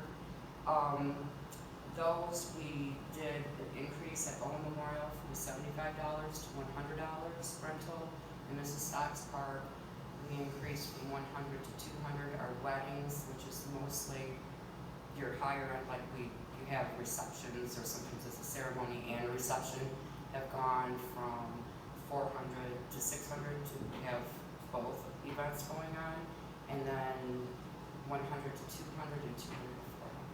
But we're booking these solid, so that should show some real increase there as well. Then our transfer, as you can see, that has come down quite a bit from the previous years. And that I'm sure Katie spoke to, that because I am in the clerk's office, just to reflect that it's not covering the clerk's office. She and I are working very closely together and getting things done. And so it just reflects a portion of my wage, my regular wage line, over into the clerk's office, just to reflect that. As far as expenditures, you'll see my wage line, and that does reflect that decrease in wages. Then we have beach wages, and those are the kids and we do have an adult person that we keep down there as well. We are open 7 days a week, and they're there from 10 a.m. until approximately 8:30 p.m. We run 2 shifts. We only have 2 people on each time, but this reflects the wages for those kids. Sometimes that fluctuates because we are weather dependent at the beach. That's the other thing when you get into revenues. It's weather, whether or not we're there, if it's raining, if it's chillier, cooler seasons. Last year we didn't have too many hot days. We had like a week and a half where we really came into heat. So that reflects the beach wages. And then the wages DPS. So this is something that we're coming into now. And you'll see that in the contractual services as well.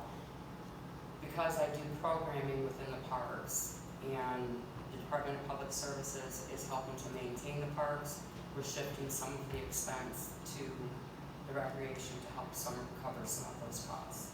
And so that's a new line there for the Department of Public Services to help cover that. There's septic pumping, there's fence, there's lawn mowing, there are just several things. There's water testing. The water testing gets very expensive. We have to do that every year for that. And then there's the re-energizing of the parks after they have winterized everything. And so that's to have the Recreation Department helping with those costs. So there is a shift there. And then you come into all of the longevity. That through their disability, longevity, those apply only to me. All of my officials, things like that, those are all run through accounts payable. They're 1099 contractual employees. So all of these figures here apply only to my wages. Those are spread between recreation and clerk's office now that they've been split. Now we come down to supplies. And the supplies for me is anywhere from anything that I need. It's all of our equipment, and uniforms, and then there were little things that we help out if we have to fix something, or keys being made, things like that. So my supply line spreads across a lot. It's a large area, right down to my office supplies. So then, with concession supplies, that covers anything that's needed in the concession stand. It's all of our, the ice cream product. It's all of those types of things that we're selling, as well as any kind of cleaning products we need. It's toilet paper, all of those. So that kind of spreads across a ways as well. It's not just what we're selling in the concession stand. It's what's covering Sandy Beach as far as any supplies that we need. And then the supply line for DPS, once again, I've explained that. So that's going to come that way as well. That some of the supply line I will owe also from what DPS spends to maintain the parks. Contractual services are, any kind of maintenance, like within Sandy Beach that I've had to do, we've had to maintain the ice cream machines, things like that. Those are the types of things for football, I don't do the laundry at home, so I drop all of that off to Subsea. They do that type of thing. There are licensing fees that come under, it's a $250 licensing fee for Sandy Beach. So it's those kinds of things. And now when we get into DPS, contractual services, you get into the water sample fees again. There's dock installation. We have the mooring dock that goes in down in Sandy Beach. Those are all very costly to the Department of Public Services to install. We also have a new fishing pier that Exchange Club has donated off of Waterworks Park as part of their Waterworks project. And so we'll be helping to cover those types of things. Fields of Dreams maintenance. We had one of the stadium lights get taken out in a storm on the ground. So that's been quite the venture. But those are the types of things that we have to help start covering, as well as all the septic pumping and things like that. So that will come into play there. The outside program fees, those are and I work that out because I run tournaments. So when outside program fees, we have Southern Michigan Baseball League who heads up all of the baseball, they do all the scheduling. I'm on this end of it, but that's the scheduling of it all. But you pay a fee to Southern Michigan Baseball League or Summer Softball League, which I host this year. We take turns from town to town, and they will pay in program fees, but then that covers your end of the year tournament. It's almost pass-through, really, for those types of things, because then when you're hosting, you're paying the umpires for the semifinals and the championship games and the bowls and the umpires. But they pay a fee in, and then that gets paid out, awards, all of that. So that's what your outside program fees are there. No. No. Does anyone have any questions? Just a couple. The concession supplies, Yes. you mentioned the beach. Are you also doing the concession stand out at Field of Dreams? Okay, Fields of Dreams is run out of a charitable account, Oh, and so that all runs charity, but we have things and expenditures that come out of that, like the playground equipment this year, I'd really like to see painted. And so those supplies for that, I'll be working with Key Opportunities to get that all touched up and Okay. things like that.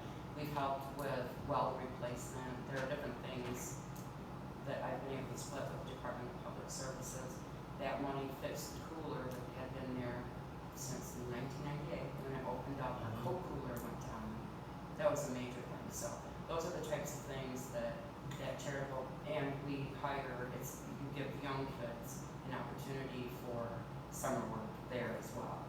and out at the beach, things like the sand cleaning and getting the grass out and working on the sand at the volleyball pits and everything. Is that through the rec department, or is the Rotary helping with that? No, the Rotary, once they completed their last phase with the asphalt, all of that cleaning is done by the employees. And then I also work with Eric Barker with Lifespans, because they're a rehab facility for people who have had brain injury, things like that. They come out and they do all of those types of things at no cost to us. They come out and they clean the park and they help with all of that type of stuff. But mainly, we come in at 10 and clean for an hour before the beach opens at 11, and we start accepting admissions. So that's basically left to the employees at the beach. And one other question, since you just brought it up about admissions, and I know this is the thing that really stinks out there, because people are always looking for a way to avoid having to pay.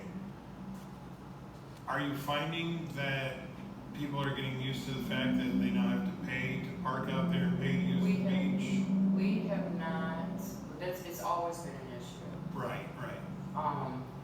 And yeah, there's been an admissions fee down there since I was young, Right. and that was a long time ago. Yeah. But we haven't run it, so they all complain, but it's actually been a good learning experience for our young people who have been there to handle that conflict, when to let it go, when to stand up. And we get some real shy ones who come in, and by the end of the summer, you know, they're outspoken. So, but yes, it's always been a problem, but I would really say that the majority of people are not that. And if they want to turn around, they can turn around and go, and they can come back after 8 or after we collect until 7. And that's what we used to do. Well, yeah. So, yeah. Could've come up with $3. But you're not finding that you're having a vast majority of the people saying, I'm not paying. No, this year is going to be something different. It will be. This will be a challenge, and because with the $10 for non-residents, you know, and then you're having your kids explain whether or not taxes coming, or how far do you go with that?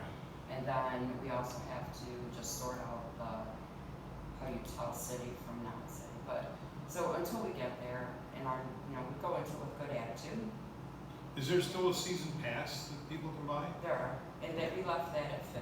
We did not do an increase. It was suggested as $100, but in community development, we decided to keep that at the $50, and that's city or non-resident. Thank you. Yes.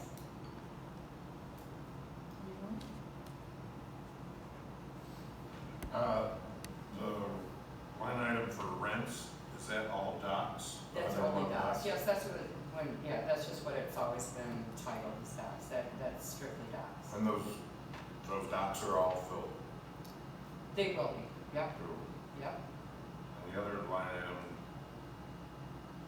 is the rents and youth programs. Okay, that's it, thanks. So we're on, No, go I ahead. just wanted to ask real quick, then if rents are strictly dock space, where does the rental of the pavilions and stuff That fall goes under? into your other revenue. Other revenue, okay, Yes. thank you. And have we ever thought, just off the top of my head, I know that, for example, the county out at the Lewis Emery, they have like a Monday through Thursday fee for their building, and they have a weekend fee, which is higher for their building. So we thought, Basically, it's pretty much weekend rental. I mean, I don't have a demand for during the week. A lot that I'm seeing now is coming into Friday evenings, and even at Mrs. Stock's Park, we're doing Friday weddings all of a sudden is a popular thing, which opens that up, because if you have a reception, you're given until the following day at noon. So it doesn't close the entire weekend off from having maybe 2 weddings and things like that. More general question, what determines whether something is a separate fund? The recreation department is considered a revenue fund, if I'm correct. It's a special revenue fund, yeah. So what determines whether it's separate or not? Generally, used to be if it can sustain itself. And as you can see here, this recreation fund cannot sustain itself. It needs help from the general fund to balance, right? So we check with the auditors every year and say, okay, at what point, there was a new GASB maybe 10, 12 years ago now, if the fund could not sustain itself from a material standpoint, you had to put it back in the general fund. And they're like, it can still maintain itself materially. So the auditors don't feel like we need to close this into the general fund. But if we did not raise prices to keep up with our expenditure increases, we would be sustaining this more and more from general fund dollars. Is there a definition of materially 10%, 20% of contributions are necessary from the general fund? Is it? So like this was, I think 25%? Yeah, about. Yeah, and they were not concerned, I think they said anything over 50%. Okay, and then something, what's the other one we discussed? Airport Improvement Fund. Mm-hmm. So the revenue that it gets is because the wages are paid out and other services are paid out of the general fund, Yeah. but it's not actually a transfer out to the Airport Improvement Fund. Is that different? So that was a different setup when I came here than what I was used to seeing. Okay. So when I was finance director in Ann Arbor, we had an airport fund. It was an enterprise fund and it was self-sustaining. but they had quite a bit of activity, quite a bit of hangar rentals, that kind of thing. Here, it looked like, this fund was set up to leverage the money that the state and federal governments were willing to give.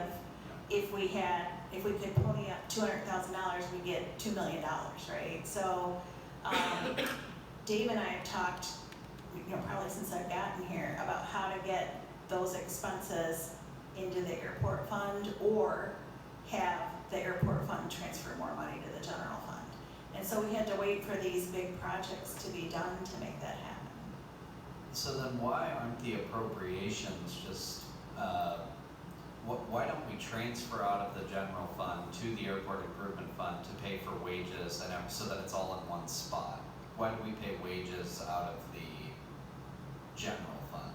We could transfer all of Oh, you 101,595, yep, to this Oh, okay. fund. You probably wouldn't want it to be a capital improvements fund type anymore. You'd probably want it to be A gen- a special revenue Right. fund. It can't really be an enterprise fund because it's not self-sustaining. Okay. But what you'd see then is a transfer out of the general fund to this fund if it couldn't balance. So Right. yeah, so you can certainly do it that way, Okay. yeah. It doesn't, There are all these different mechanisms, I know. and it seems like it would be nice, but maybe there are reasons not to have one uniform system for yeah, non-self-sustaining funds. yeah. Um, I agree. I thought this was a weird setup to me, and I understand now Yeah, why it was like that because of these ongoing MDOT contracts. But, once those are done, I would probably make this do exactly what you're saying, like recreation is. Let's make all the costs in one place and Yeah. have the general fund support what it's gonna support. yeah. Yeah. I think that would be, I've had people reach out and say, why, so the airport makes no money? Yeah. It just uses all, well, no, it's in, Yeah. page Yeah. 34 or whatever. Yeah, I Okay, understand thank you it, for yeah. that, I appreciate it. I know. Okay, we have Alan here tonight, Alan Baker, to talk about the TIFA fund, and that's on page 25.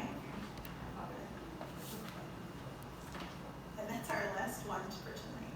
Thank you, Alan, for staying with us. So the TIFA fund reduced most of their line items, mainly because the operator of the Dawn Theater is leaving, and so they were uncertain of what the expenses would be moving forward in the next fiscal year if they were unable to find another operator in a timely manner. So they reduced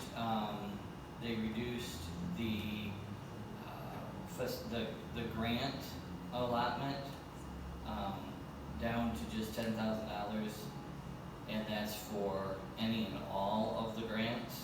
So it's going to be, like it has been for the last few years, it's going to be a first come, first served basis. And then they did include a capital outlay of a little over 13,000. That is to help the city, or it's a match with the city to repave the parking lot there at Great Wall, which is owned by TIFA. And then So wait a second, so where's the 13,000? it's down near the bottom. What is that? 970. 13. Yes, $13,552. What year was that for? That's for paving of the parking lot at Great Wall. This lot over here is owned by TIFA, and they've been sealing it and that type of thing, but it's beyond help now, so it needs a complete redo. And the city's gonna match that 13,552 Yes, out of the general fund? yes. They did increase the 801,000. It's just called contractual services. It's actually their beautification committee, and they use those funds to beautify the TIFA district. So the banners that you've seen, they're buying flower pots to replace the concrete planters that were removed from the wedge recently, and some other and Christmas decorations, things like that. Can I interrupt for just a second? Councilmember Bentley, it's actually in the capital improvements fund. So it's on page 32. You'll see the Tifa parking lot repair, and it's a 2/3, 1/3. So the capital improvement fund is paying 2/3, and the TIF is paying 1/3 of that.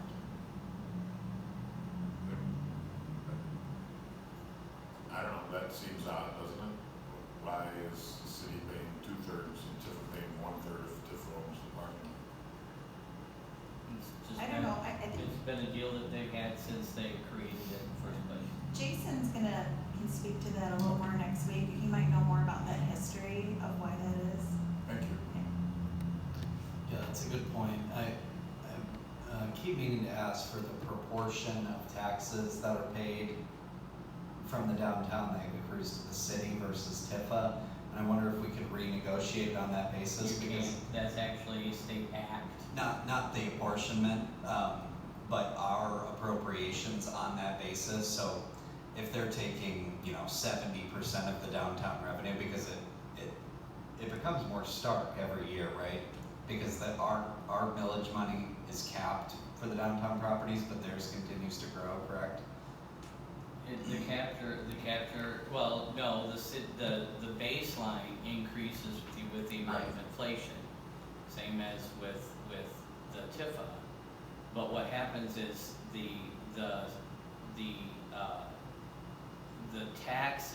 tax that comes to the city, to the city's general fund, is based on the 1986 allotment, and then the increase from there, that's what the Tifa's capture comes. So the proportion of Tifa funds, Tifa to city funds gets greater every year, so I wonder if we should renegotiate some of these things like parking lot payments because they're getting a higher proportion of the tax revenue as we get further from that 1980s date, right?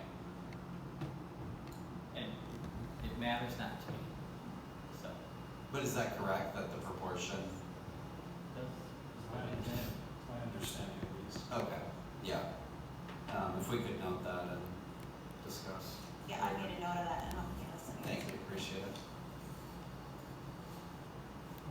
So are there any other questions And on that? what line was that, Karen? Sorry, on page 32? Is that 970? Yeah, it does say Tifa parking lot repairs. 975. Yes, Okay, 975.019. sorry, yep, thanks.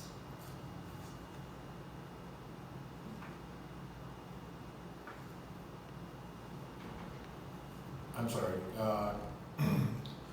at the beginning you were saying something about the Dawn Theater and this transition. We're expecting no revenue from the Dawn Theater? We don't know. We're, at the moment, the current operator has left, so there won't be any rent. And it will also come off the tax roll. So because now it was a triple net lease, so the operator was paying property taxes and rent. And that once it comes off once the operator leaves, the rent will end and it comes back off the tax roll because it's owned by a city entity. So, they have an RFP out currently, looking for another operator. Those RFPs are due on the 19th of May, and we'll see.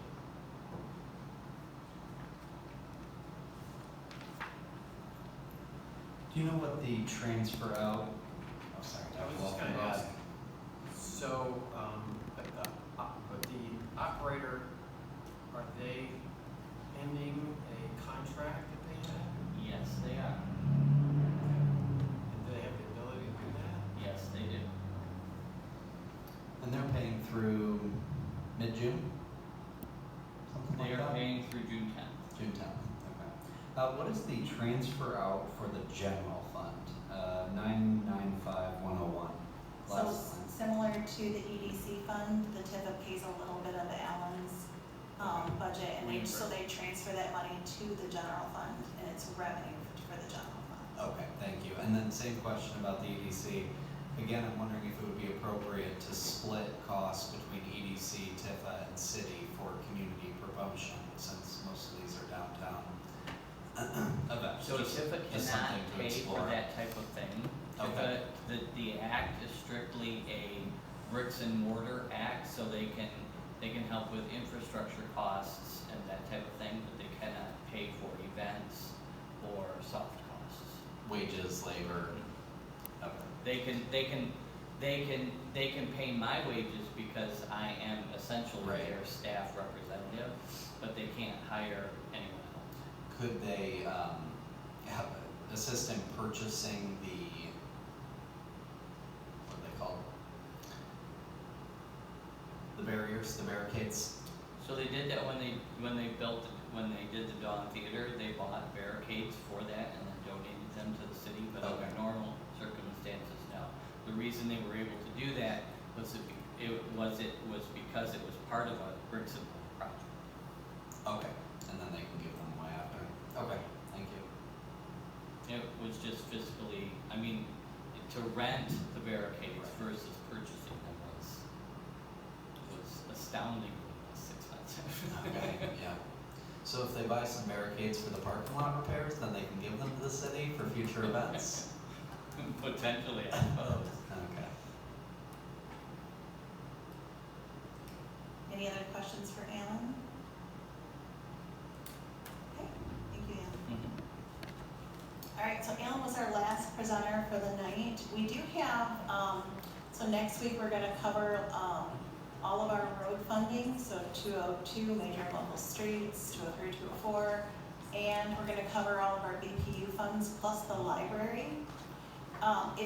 We have a number of little funds that we set up for donations and different things that we weren't planning on going over, but if council has questions on any of those, you can feel free to email me or Mr. Mackey, and we're happy to answer those. We just didn't want to take up the council's time on, they're very small funds. So, are there any other questions? We have a list of things that we're gonna get answers on and get them back to the council. Anything else that I can add tonight or I can provide for next week?